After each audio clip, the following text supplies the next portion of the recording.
Когда речь заходит о чеченской науке и об ученых, живших и работавших в республике, большинство людей сходятся во мнении, что прославленных ученых в республике нет и не было. Или были, но о них ничего не известно. Это не совсем так. Наука в Чеченской республике есть и сейчас. Может республика гордиться и учеными, родившимися и работавшими на ее земле. Одним из выдающейся плеяды чеченских ученых, несомненно, является и Ахмед Цыбиев. Ученый ныне практически забытый, однако в свое время внесший значительный и неоценимый вклад в мировую науку. О его жизни и работе известно крайне мало, лишь самые значимые даты, места работы и список изобретений, полнота и достоверность которого до сих пор обсуждается в узких научных кругах. Во многом это связано со спецификой работы Цыбиева, так как он долгое время работал над закрытыми проектами на секретных предприятиях ВПК Советского Союза. Вполне понятно, что информация об ученом особо не разглашалась даже после смены им вида трудовой деятельности. Цыбиев долгое время оставался неизвестен широким кругам. В его биографии не занимались ни историки науки, ни биографы. Да и сам ученый не очень-то любил рассказывать о своей жизни.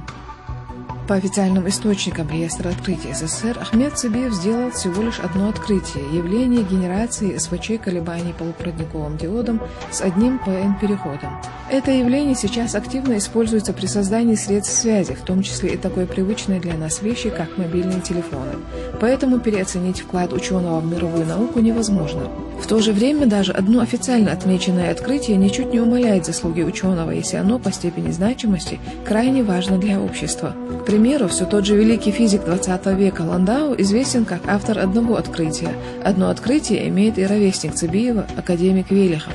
В то же время приводится фамилия Цыбиева и в двухтомной книге «Открытия советских ученых», изданной в 80-х годах. Мало кто знает, что не перестающий удивлять своими практически безграничными возможностями, мобильный телефон зиждется и на открытиях, в которых непосредственное участие принимал Ахмед Цыбиев.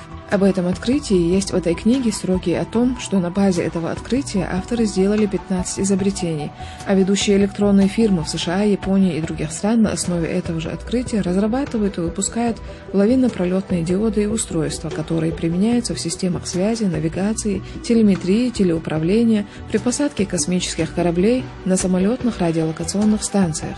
Тем не менее, Ахмед Цыбиев – автор нескольких серьезных открытий и изобретений, подтвержденных свидетельствами Государственного комитета СССР по делам изобретений и открытий. Как отмечено в брошюре «Кто есть кто в Чеченской Республике», изданной в начале 90-х годов, Цыбиев – автор 3 открытий, 26 изобретений в области радиоэлектроники и глобальной радиосвязи и автор более 50 научных работ в открытой и закрытой печати. Родился Ахмед Цыбиев в 1935 году в селе Махкиты Веденского района. В 1944 со всеми был выслан в Среднюю Азию. Ахмед долгое время жил в отдалении от родины. После блестящего окончания Ростовского государственного университета в 1959 году он был направлен на работу в подмосковный город Фрязино, ныне официально являющийся Наукоградом.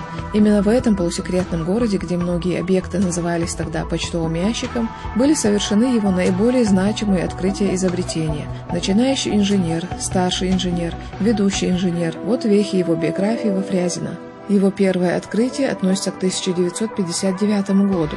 На тот период Ахмед Магомедович был всего лишь начинающим ученым. В момент совершения открытия Ахмед работал в НПК-17 инженером. Первому открытию молодого ученого предшествовали другие события. Так, в 1953 году в лаборатории Красилова был получен первый в СССР образец плоскостного сплавного германиевого транзистора. И это был прорыв развития всей отечественной электронной техники. А через 6 лет молодыми сотрудниками НИИ Тагером, Мельниковым, Кобельковым и Цыбиевым первыми в мире фиксируется явление генерации СВЧ-сигнала полупроводниковым диодом, которое потом регистрируется и как изобретение, и как открытие. Их открытие, лавинно-пролетные диоды, ознаменовали начало эры полупроводниковых генераторов СВЧ. Точной даты, когда, собственно, произошло открытие явления, никто назвать не может, но, судя по дате приоритета, оно свершилось в сентябре 1959 года. Около месяца ушло на оформление заявки и на пересылку ее в Государственный комитет по делам изобретений и открытий СССР. Само же открытие было зарегистрировано Государственным комитетом по делам изобретений и открытий СССР в Государственном реестре открытий от 25 декабря 1962 года под номером 24 с приоритетом 27 октября 1959 года под условным названием «Диод», вследствие того, что заявка на открытие оформлялась под грифом «Секретно». В Фрязинском НИИ при Институте радиоэлектроники Академии наук СССР Ахмед Цыбиев проработал долгие годы, там же занимался и научной деятельностью. В 1974 году ученый защитил диссертацию на соискание ученой степени кандидата технических наук.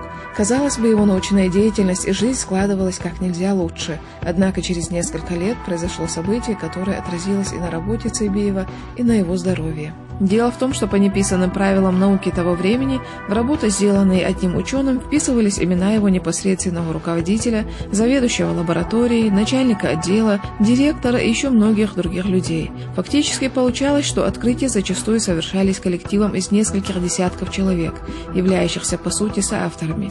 Иногда это действительно было так, но зачастую открытия делались одним или двумя учеными, а на соавторство претендовали десятки совершенно посторонних людей. Это и случилось с Ахмедом Цыбиевым. Единоличные и серьезные открытия ученого странным образом вдруг стали коллективными. За его работой группа вписанных ученых, руководитель, заведующий лабораторией, начальник отдела, директор были представлены на соискание Ленинской премии. И это бы еще ничего, но дело в том, что премию получили все члены этой группы за исключением самого автора открытий. Старшее поколение знает, что значило в Советском Союзе звание лауреата Ленинской премии. Этот удар судьбы Ахмед перенес очень тяжело, и через несколько лет он прекратил свою научную деятельность. В 1983 году он возвращается на свою историческую родину, в Чеченскую Республику, и становится старшим научным сотрудником Грозненского нефтяного института.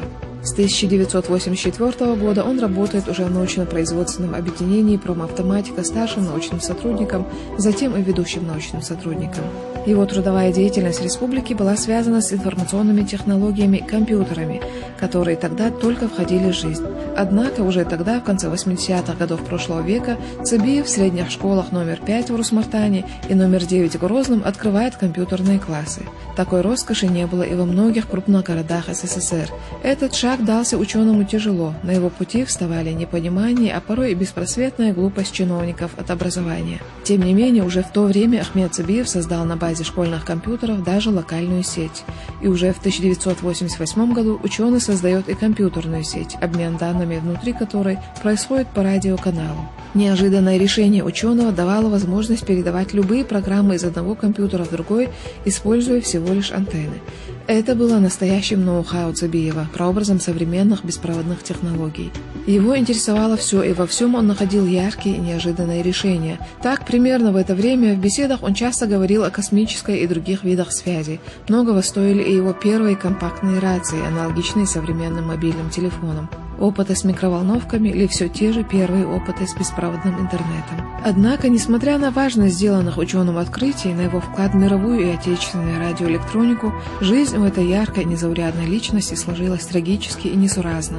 Ахмед Цыбиев прожил жизнь в безвестности, а после смерти был практически забыт. И из жизни он ушел нелепо и неожиданно. Судьба ученого трагически оборвалась в годы лихолетия в 2000 году. Ахмед, которому в то время шел 66-й год, был расстрелян мародерами, бесчинствующими в Грозном. Причиной стал простой персональный компьютер, который он не захотел отдать преступникам. Эта смерть чем-то схожа с такой же трагической смертью великого Архимеда, который погиб в 212 году до нашей эры в ходе захвата города Сиракузы римлянами. Рассказывают, что когда в дом Архимеда ворвался римский воин, ученый, увлеченный решением очередной задачи, настойчиво попросил того подождать минуту, чтобы задача, над которой он в тот момент работал, не осталась нерешенной. Солдат же, которому не было дела до его доказательства, пронзил его своим мечом. Так и Цыбиев не смог поступиться принципами и отдать то, чему он посвятил всю свою сознательную жизнь. По-видимому, ни гении, ни злодеи со времен Архимеда так и не изменились. Не изменилось и общество, которое так и не научилось вовремя разглядеть и злодея, и гения, и воздать каждому из них по заслугам. Может, в этом и есть суть трагедии человеческого бытия.